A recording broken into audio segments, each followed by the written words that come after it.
Salut tout le monde, bienvenue à ce 12e et dernier vidéo sur le jeu Cuba Libre publié par GMT Games en 2013.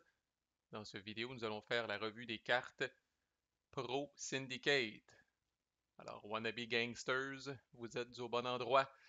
Peut-être les événements les plus flavorful, il y en a un entre autres, dont l'image me fait pisser à terre à chaque fois. Alors allons-y sans plus tarder. Avec Anastasia.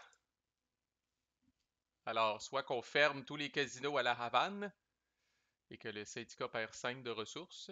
On fait mal à ces deux win conditions d'un coup, c'est quand même quelque chose. Ou le syndicat gagne 10 de ressources, ce qui n'est pas banal non plus par rapport à sa win condition. Encore là, c'est un classique. Même les cartes qu'on appelle pro-syndicate ont souvent un effet très fort anti-syndicate, mais étant donné que c'est eux autres qui parlent en premier, c'est eux autres qui décident généralement s'ils veulent que ça arrive ou non. Rebel Air Force. Alors, une guérilla du 26 juillet ou du directorio, qu'elle soit active ou non, fait une embuscade gratuite contre les forces du gouvernement spécifiquement en enlevant les bases en premier cette fois. Donc, on revire la règle à l'envers au lieu d'enlever les bases en dernier, d'être obligé de traverser toutes les cubes pour être capable d'enlever les bases. On enlève les bases en premier. Alors, quand même, si le gouvernement vous pose un problème dans une province, typiquement, en particulier, là, c'est quand même intéressant. Et sinon, ben, soit le 26 juillet ou le directorio transfère un jet de dés de ressources au syndicat. Alors, syndicat, pas mal all about money, comme on dit, là, beaucoup de leurs événements là, qui concernent l'ajout de ressources là, pour leur win condition. Herbert Matthews, plus 5 de ressources pour le 26 juillet, aide moins 6, petite claque au gouvernement au passage. Et sinon, l'autre effet, aide plus 10, plus 3 de ressources au directorio et plus 5 de ressources au syndicat. Alors, il y en a pour un peu tout le monde là-dedans, là, ça va dépendre de qui joue l'événement, là, mais à peu près tout le monde peut trouver son compte quelque part dans cet événement-là, mais des fois en aidant les autres au passage. Santo Traficante Junior, le fils de l'autre, je connais pas le père, mais voilà, Santo Traficante Junior. Alors, ouf, la première, quand même, les ressources du syndicat, le syndicat perd 10 ressources et toutes ces guérillas deviennent actives. Sinon, c'est une capability, le syndicat aussi en a. Alors, toutes les guérillas du syndicat qui sont underground bloquent le fameux skim qui arrive à la phase de propagande, là. C'est-à-dire que si vous avez un casino d'ouvert et que quelqu'un d'autre que le syndicat contrôle la space, mais que vous avez une guérilla underground, qu'on y allait avec un vrai cas, là, supposons que je suis ici et que, par exemple, le directorio s'apprêtait à s'en mettre plein les poches parce que c'est lui qui contrôlait. Alors, dans une situation comme ça, là, si j'arrive au skim, il y a un casino d'ouvert, c'est une autre faction que le syndicat qui contrôle la space. Alors là, le directorio aurait fait 2 ressources sur le dos du syndicat. Mais quand cette capability-là est en jeu, là, le fait que le syndicat ait une guérilla underground dans la space, ça bloque le skim.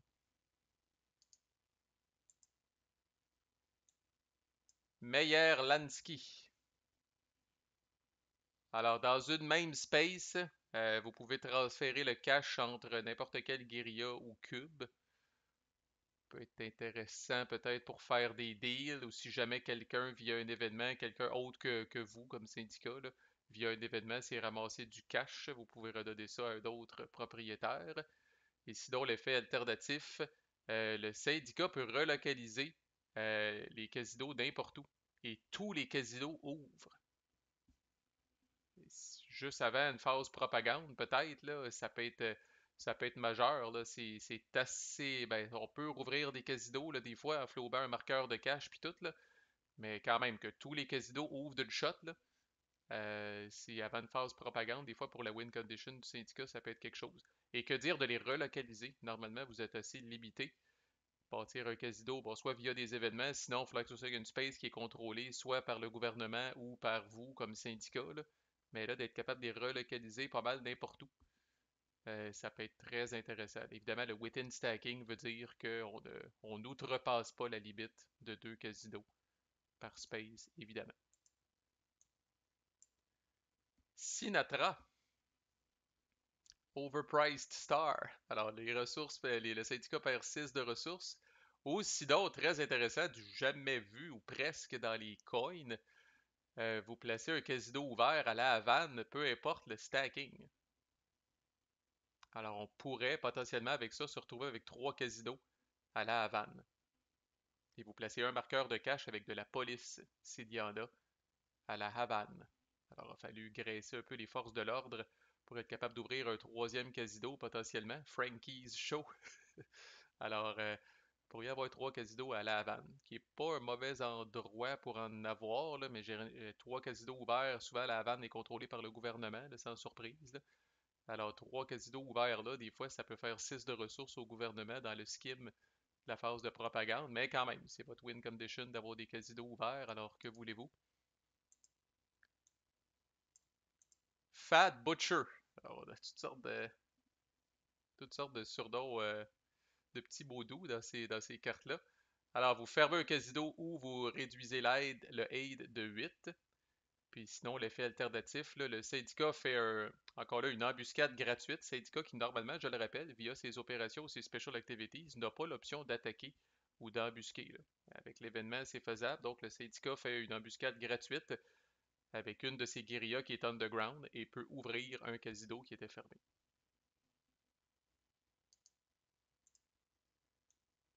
Et là voilà la carte vraiment Turismo là, où nous avons dans toute sa splendeur un touriste américain, là, je suis pas raciste, là, c'est écrit Ugly American dans le flavor text, alors on présume que c'est un touriste américain avec le chapeau en bobette ou en boxer avec les bouteilles dans chaque main, bref, il y a un cigare, en tout cas, c'est de toute beauté. Alors Turismo,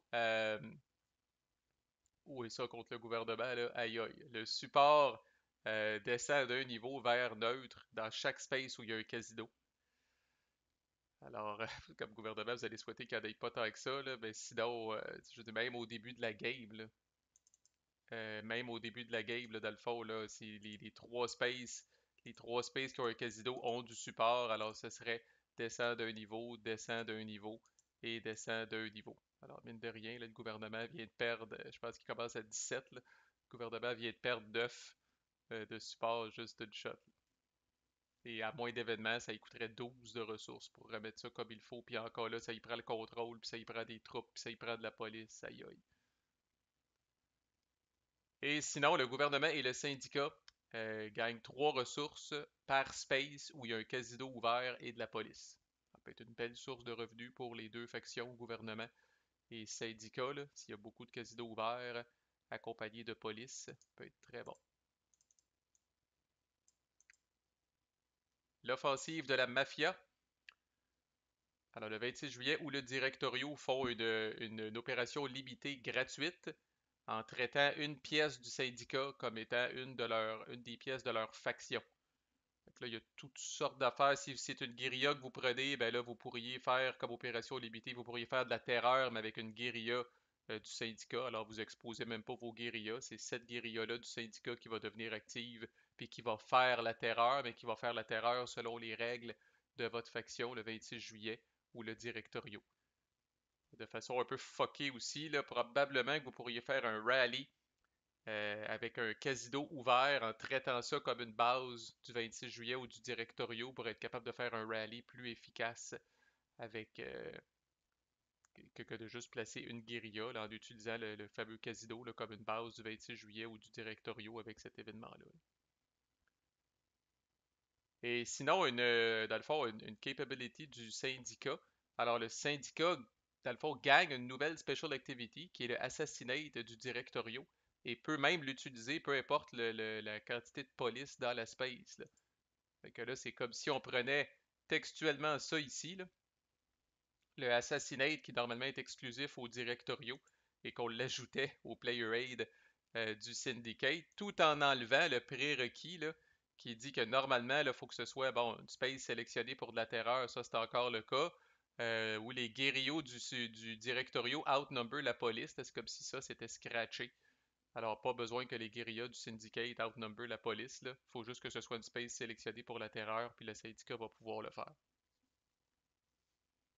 Curieusement, malgré que c'est le crime organisé, c'est assez rare que c'est au syndicat à s'occuper là, d'enlever des pièces d'un peu tout le monde. D'habitude, ils font les petites affaires, ouvrent le casino puis ils font de l'argent, là.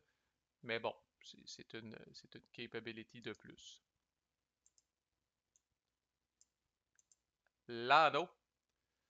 Alors, vous placez une base du 26 juillet et n'importe quelle guérilla dans une ville, qui n'a pas besoin d'être une guérilla du 26 juillet. Et sinon, vous choisissez une ville, vous enlevez toute l'opposition s'il y en a dans cette ville-là et vous placez un casino ouvert. C'est assez rare que les villes tombent en opposition, là. Encore là, si on fait ça comme Syndicate, on va plus le faire pour l'ouverture du casino que pour le retrait de l'opposition. Après le pacte de Caracas, voici le pacte de Miami. Première partie de l'événement, vous enlevez deux guérillas, le gouvernement est inéligible jusqu'à la fin de la prochaine carte. On a vu c'était quoi là dans une vidéo précédent. Et sinon, c'est le 26 juillet et le directorio qui perdent chacun trois ressources et qui sont inéligibles jusqu'à la fin de la prochaine carte. Alors, c'est pas le fun pour eux autres. Ça veut dire qu'avec la deuxième partie de l'événement, là, sur la prochaine carte, là, c'est juste le gouvernement ou le syndicat qui vont pouvoir jouer, là, peu importe le statut des factions. Évidemment, on présume que si l'événement a été utilisé, là, c'est le syndicat ou le gouvernement qui l'a utilisé parce que le 26 juillet et le directorial n'ont pas vraiment avantage à faire la partie basse de l'événement. Et finalement, une dernière patente qui gosse avec l'Alliance américaine, l'ambassadeur Smith. Alors, soit que vous shiftez l'Alliance de l'Américain d'une boîte par en bas, puis encore là, c'est jamais noir ou blanc, là, cette affaire-là, là, parce que ça dit justement, là, le aid demeure la même chose. Fait que oui, vous allez descendre d'ici à là. Vos opérations vont vous coûter plus cher, sauf que vous subissez pas la claque du -10 de aid d'un autre côté. Mais c'est sûr qu'à la prochaine phase propagande, vous allez avoir un dernier -10 de aid, puis là, vos opérations vont coûter 4, puis vous pourrez plus faire le airstrike. Fait que tu sais, c'est chiant, là. Je suis pas en train de dire que c'est pas chiant, là. Évidemment, si vous êtes déjà en bas complètement, ça a pas d'impact. Puis sinon, l'autre partie de l'événement, ben, c'est que vous remontez le US Alliance d'une boîte, plus 9 de aid, et ensuite vous ajoutez là encore là la fameuse phrase classique, là, le plus bas de 9 ou de la moitié du aid round down aux ressources du syndicat. On va dire que l'Alliance américaine était ici, là, si on faisait puis que le aid est à 15, comme c'est au début, mettons, là, bon, ben, vous montez ça d'une boîte, vous faites plus 9 de aid, fait que ça tombe à 24. Et ensuite, qu'est-ce qui est le plus petit? La moitié de 24 qui est 12 ou 9? La réponse c'est 9, donc vous ajouteriez 9 ressources au syndicat. C'est quand même intéressant. Puis encore là, que cette boîte-là monte, ça donne rien s'il est déjà à 2. S'il est à 3, c'est intéressant parce que ça vous remonte, mais en même temps, rappelez-vous qu'à la prochaine phase propagande, non seulement vous allez dropper, mais vous allez refaire le aid -10 aussi. Fait que tout dépend, le aid est à combien. Là, dans ce cas-là, le fait que vous gagnez 9 de aid vient offsetter pas mal le -10 de aid qu'il y a là, là. Mais c'est ces événements-là qui gossent avec l'Alliance américaine, là. Tout dépend vraiment où se trouve le marker, là.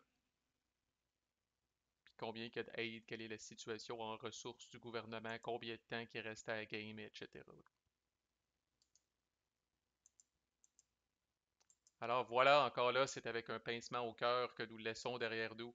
Cuba Libre, je répète, un très bon coin. J'ai pas fait mon fameux parallèle là, que quelqu'un avait déjà dit, là. Je pense que c'est les gars du Players Aid, là. C'est Alexander du Players Aid qui avait dit ça, là.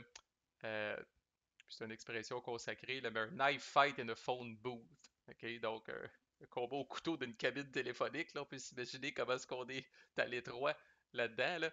Mais c'est vrai que ça ressemble à ça. C'est tout petit, il y a beaucoup de modes, il y a quatre factions qui se battent là-dedans, là. Fait que on peut pas se sauver, là. Je le disais dans la vidéo d'intro, là, c'est pas comme Andean Abyss qu'on peut aller s'installer en campagne puis avoir la paix, là.